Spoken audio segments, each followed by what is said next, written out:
Do we really believe in reincarnation as people, as human beings? Have we encountered anyone who we know that they are reincarnated from their past life? So to me, reincarnation, I would say yes, I believe it 80 or 100 for me. For me. But we'll be seeing this video, and also number two topic we'll be discussing today is the lady boys. The lady boys, yes. There's so many. I mean, if you go to Thailand right now, you might really woo someone, and you think that you're as a man, you think that you're wooing a girl, but not knowing that you are actually speaking to a man because they look exactly like a woman. And I think this is becoming a global norm at this point. In Nigeria, we have someone who tagged himself like a lady boy, and he's Bob Risky. So we'll be playing the video, and I'll show you how they look. I don't know if they go through surgeries, or I don't know, but their body figure, everything, their facial expression, the whole thing, the whole flair of a woman, they have it.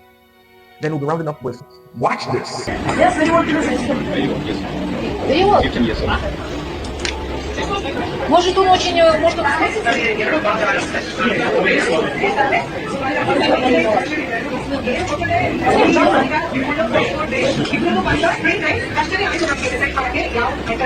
Okay, all right, that's the video of let me read a little bit about him.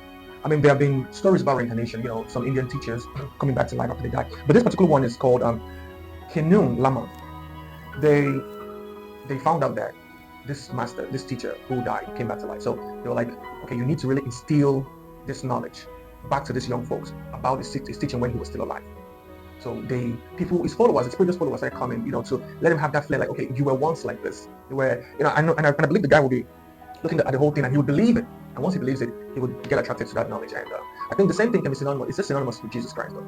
I mean, the word came. You know, he definitely came to life. He met with Abraham. You know, when they were going to destroy Sodom, because Jesus made the statement before Abraham I was. So at a point when he came to life through Immaculate Conception, the mother, you know, they were giving him these teachings about himself, mostly the teachings of Isaiah, the prophet Isaiah. They were giving it to Jesus Christ for him to assimilate. Although he knows that he's here to save the world, right? But they had to give him these teachings. He had to learn this teaching from the early age. I can imagine many rabbi and those people who believed in him, because a lot of people believe in him. They will be coming and teach, and they said something remarkable about him. They said when he was younger, he was even going to the temple to teach these older rabbis and teachers. He was teaching them. So that means he had a stored knowledge of who he was. Because there's a disconnection from reincarnation. You know, when you come, there's a lot of disconnection because the earth plane is mostly dense and, you know, ignorant in nature. So you have to sharpen yourself. That's why everything you dig out from this earth, you must go through a process of enlightenment. Every single thing. The child comes out ignorant no matter how old, ancient the soul is. So they have to go through a series of teachings to enlighten the body to the soul. And most times we don't even get to that point. So Jesus had to go through the same thing for him to be synchronized with a soul pattern and the body figure. And he did that, and in his early 20s, he was sharpened. He was going around doing magical stuff. Then that again can be likened with a lot of us who say, well, I'm old soul. And sometimes you just feel like there's something about this event or occurrences that just happened before. You feel like this thing that happened before to you. You're like, I just feel this thing's happened before to me. That can also connect to that. Maybe your soul is just telling you that this event, because sometimes our lives, there are certain things that happen until we get to understand it and move towards it with knowledge, it keeps happening. So most times we go through a series of discomforts, experiences, and we ask God, why me? You're not ready to learn the mistake. And once you learn the mistake, you would avoid the mistake and you move forward to that. That means anything you learn, anything you're master of, you can't repeat the same thing. So it happens to us subconsciously and consciously. Now, for those who believe in that, okay, so we need to be aware of things like that. So let's go to the next video of this lady boy. In Thailand, like I said, it's a norm. Like, it's a norm. You can go to Thailand, you see a lot of beautiful girls, like, oh my God, look at Thailand. You toast 1, 2, 3, 4, 5. 4 out of 5 are lady boys. 4 out of 5 in Thailand are lady boys. And you can't even know until they tell you, like, oh, dude, I'm a guy. You're like, what? No, just watch this video. Oh, Shinny. Hey, baby, how much? Oh, Shinny. It's me. Oh, I'm so sorry. You hungry? Yes, let's go dinner. I want to Yes. go dinner. I want to eat. There is a very good place with like the best Western food in Bangkok. Really? Let's go.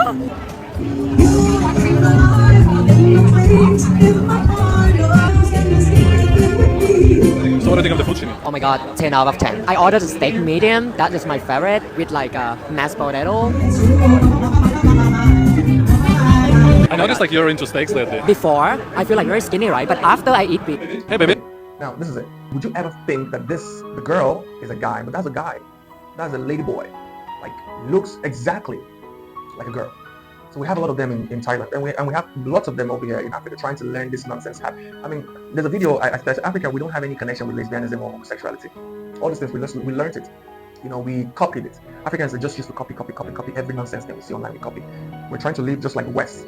So we have a rush of this ladyboy syndrome going on in Africa, in Nigeria, and a lot of government people are trying to ban them, put them in a very high or tight corner where they would reconsider their actions. But most of these politicians are actually doing these things. Now, this connect me to, I think this whole thing, we shouldn't look at it like it's what they're trying to do to get attention, or they're trying to live their life, let them live their life. No, no, no, no, no, no. Now, there's a demon called Baphomet. Now, it has hermaphroditic nature. So that means a male and a female, body parts. And this particular demon has a huge role he plays, or she plays in this current system of government in the world. You understand that? When the Bible said that the earth belongs to, so yeah, they have a role they're playing. So for you to gain favor, obviously you must, so many top people. And allegedly there are some rumors about some president's wives that are lady boys, because they have to connect to that energy, to that power, that be. So it's deeper than what we think. So it's not like me making a video about it and like, oh, no, it's deeper. You can connect that to, it's now a phenomenon, it's now a thing. People are like going out, doing it, paying it, traveling to get themselves in that status quo. But you can still connect that energy that is moving around to the beginning of it. And you can attest with me that most of them actually have a way of getting lots of money. They're always rich. Not all of them, but those that they know how to package themselves and come out, they just find their account loaded with money. Why? Because in that kingdom of Baphomet, there are lots of riches. So you can get rich by just joining the crew. All right. Okay. So we're gonna be stopping here, so the video won't get too long. Yep.